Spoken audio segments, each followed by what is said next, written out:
Is this thing on now? All right. Hello. Today we're going to talk about the Rails defaults. Not always necessarily the best way to go. It'll be kind of a consistent theme with the previous talks you've heard. My name's Danny Olson. I'm from San Francisco. I work for ShareThrough. We're an in-feed advertising exchange. We're hiring, so if you do want to move to San Francisco, come talk to me. Little background. So forms are common in web applications. They start off simple, they get complicated. We often end up saving data to multiple database tables, and Rails gives us some defaults to deal with this. The accepts nested attributes for method. It reduces the code we need to write, but there's a lot of magic with that, and with that there's a lot of potential confusion. And so right now there are over 5,000 results on Stack Overflow for this one method. If you look right now, it's probably actually even greater. So the point of this talk is that we don't always have to do things the Rails way. We're going to cover some similar ideas that we've discussed before, specifically Adam's talk yesterday, but we're going to go into more in-depth on form objects. So let's look at an example first. We all like ice cream. We all like memes. The Doge happens to be one of my favorites. So in our scenario, our 20-year-old Silicon Valley startup founder says that this is the next billion-dollar business. We're going to make an online meme-based ice cream ordering service. So customers can order ice cream. You can choose a flavor, how many scoops they want, how many toppings, and of course, some memes to go along with their ice cream. We're going to set the price based on the number of scoops. This is our monetization strategy. Here's a quick class diagram just to see some domain objects and their relationships, but we're mainly going to focus on the ice creams and memes. So if do a first implementation kind of the Rails default way. Probably look a little something like this. So we have our ice creams controller, we save the ice cream, and then we're going to create a default set of memes to make things easier. This is a basic workflow all Rails developers are familiar with. If we look at the markup, once a customer has created it, he can edit his form. So we have a parent model as the ice cream, the memes are the nested children, and when we use accepts nested attributes for, we're able to use some nice Rails helpers to make this really easy to set up. But then we get into our ice cream model. This does a lot of things. It sets up the nested attribute relationship, it sets the price every time it's saved, it modifies the user input, and it validates the data. Let's take a closer look at each of these responsibilities. So here we set up the nested attribute relationship and the associated model. This small amount of code does a lot of work behind the scenes, which is great, but there's a lot of magic and it can be hard to debug. And we also need to know about the specifics of this other model. Here, since the customer can edit the number of ice cream scoops, we need to recalculate the price every time we save, and it's in a callback. We also want to modify and clean up some of the data before we save it. We ensure that the toppings exist so that the customer can't choose something that we'd never offer, like pineapple. So we also need some default validations and some custom validations. That's our initial setup using the Rails defaults. So this will look a little familiar, but the single responsibility principle, which we all know, at least everyone who's here yesterday, it's at every class should have one and only one reason to change. Looking at what we just did, we realized that our ice cream model must format the data, save the data, check the values of the associated objects using our accepts nested attributes for, and do validations. This is too much responsibility. And actually, this happens a lot.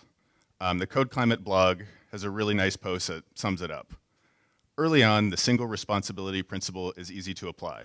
Active record classes handle persistence, associations, and not much else. But bit by bit, they grow. Objects that are inherently responsible for persistence become the de facto owner of all business logic as well. And a year or two later, you have a user class with over 500 lines of code and hundreds of methods in its public interface. Rails encourages us to write code this way, but this leads to major maintenance headaches. Evan Light quotes, says that the accepted nested attributes for is used in active record classes to reduce the amount of code in Rails applications needed to create and update records across multiple tables with a single HTTP put or post. As with many things in Rails, this is convention-driven. While this sometimes results in less code, it often results in brittle code. So let's add a feature and see how our current code fares. So right now we're changing our monetization strategy. We want to base a price off of both the memes and the amount of scoops. So we're going to go from this, our original implementation, to this. So here we need to sum the memes after the ice cream has been saved and then update the price. There's some more logic in that set price method in the model because it will overwrite any attempt to modify it. There's not a lot of new code, but this example illustrates how active record models can grow and end up having too many responsibilities. However, everything's going to be okay. So a form object is an object that encapsulates a context-specific logic for user input. It has only the attributes displayed in the form. We keep our public API small. We can set up our own data and validate that data. And we can delegate to persistence, but we don't need to know the specifics. It works only in one context, and it reduces the amount of business logic it needs to understand at one time. So let's do a second implementation with a form object and see what that looks like. So here we're going to use a Virtus gem, which is familiar to everyone, to add some attribute-like functionality. This lets our form quack like an active record class. We're also going to include active model for some validations. The validations are the same as before, so again, the object behaves like an active record class. This workflow is simple. If the user input is valid, we save the data. We know that data is valid for this context, so the active record models can trust that it will successfully save. Also notice that we use a service object to deal with a somewhat complicated persistence logic. This makes the form object even simpler, as it does not need to know anything about how to save the user input. What about the associated meme attributes? We can use a nested form in the same way, setting up attributes and validations. For editing the ice cream order, we can make another form, as it's a different context, so it requires a different setup and different ways to save the input. It's straightforward to dry up the similarities between the create and edit forms and only implement what's different. So here we renamed our controller from ice creams to orders, since we're working with one conceptual order that's composed of many domain objects.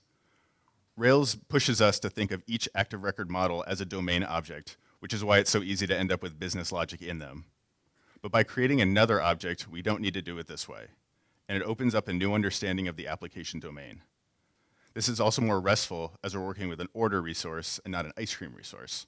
The controller has the same flow as before, so there's nothing really new here. We do lose some out-of-the-box Rails magic. However, we can create a custom form builder or even just use the Rails helpers that we have here. And here's the model. Here you can see we only set up the relationships and deal with persistence. Since the form object is a gatekeeper to its underlying active record models, we don't need the validations in both places, and the user input, because user input is already valid by the time we save it. It's easier to understand and test, and this does not become a God object or a junk drawer. So let's revisit our new feature request, but this time with the form object. So here we go from this, again, our original implementation with the form object, to this. We add the new functionality to another service object since we're now out of that Rails default mindset. It's much easier to think of adding an additional service object once we have our initial form and service object set up. And as a bonus, we can reuse this new service object when updating as well. So what are some of the benefits? We have a clearer domain model. There's much less magic. It's much simpler to test. We don't need to rely on integration tests, which we know are a scam anyway, for testing user input. We also only need to consider the specific context. Our code is self-contained, it uses encapsulation. This makes it much easier to maintain and change. Forms change a lot, so they have to be easy to change.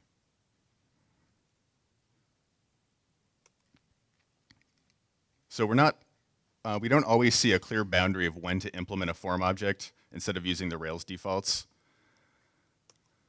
So here's a rule if you want one. We can use a form object when we're persisting multiple active record models. Just something easy to think about. So what's out there?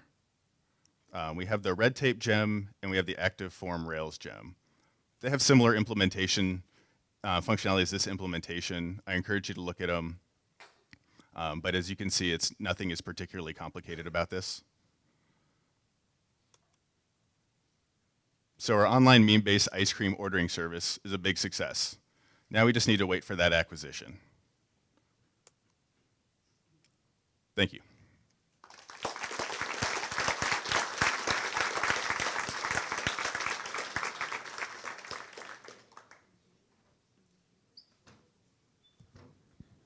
All right, questions?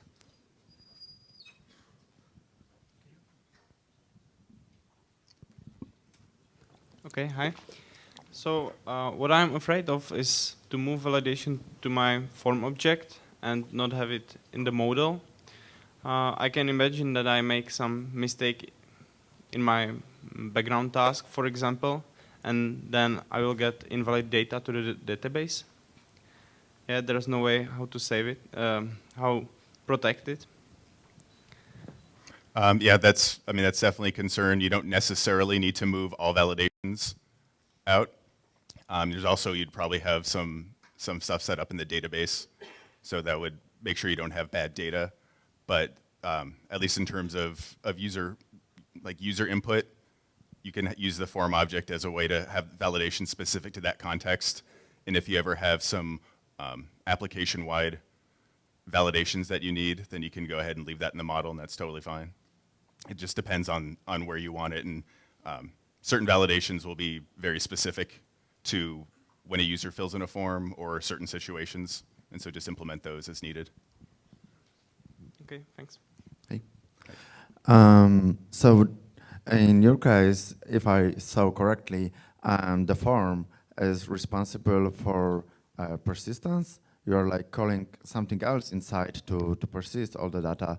But don't you think it should be the other way around, like Adam Hawkins showed yesterday, that the service object should be taking the form instead of the form calling the service object? I think that's another way to do it. I guess the delegation to the persistences seem to work out okay. I think there's a few ways to pursue this. This is definitely one way. I think Adam has a really great description of that.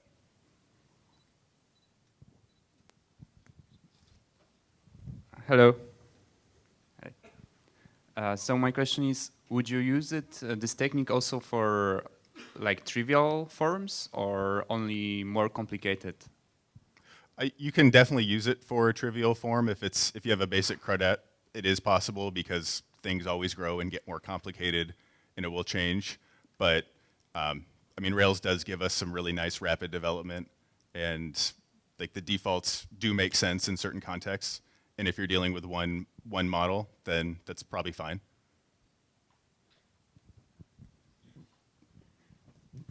You told us that it's context specific, but is it a way to reuse the code of some forms? Because it sounds like having a new order form and edit order form is like too complicated, or too much code to have twice quite similar concept. Yeah, there's definitely ways to dry this up. This is kind of showing that the create form and the edit form are very different and have very different validations and concerns. If there's a lot of similarities, we can definitely push that into some other place that we don't have to repeat ourselves. And yes, you can. It is possible to have one form work for both ways. I guess as things get more complicated, it becomes more painful to deal with.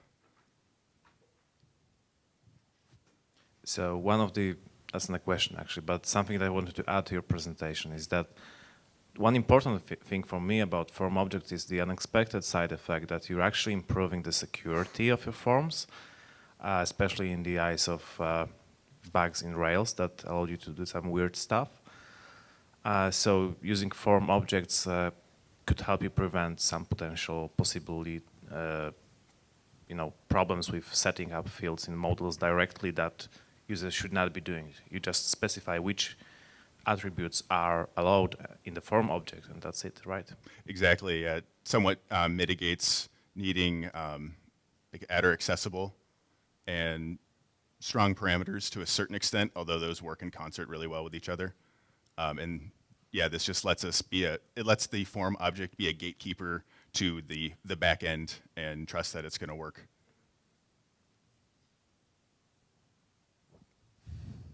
Any other questions? Okay. So I've tried using forms a few times in my projects, and the kind of problem and friction that I always have when I have the existing code with validation in the models, and I usually go with your rule of the thumb that you should use form when you have multiple objects, like multiple active record objects. Usually there's the problem with like gathering all the errors from those active records objects and then like displaying them again on the form, like copying somehow to the view. How do you deal with that? Do you always try to move the validations into the input form so you don't have that problem? Or do you like overwrite the code that is responsible for copying the errors from active record objects to the form so it's at the end at the view? Yeah, so showing errors can occasionally be tricky, especially dealing with nested objects and associated objects. So I can show you some code later specifically if you'd like to see it.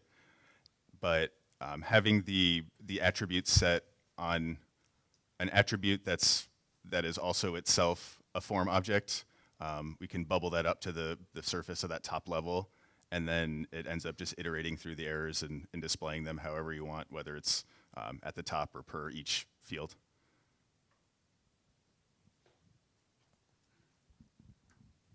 More? No? Okay, then thank you very much.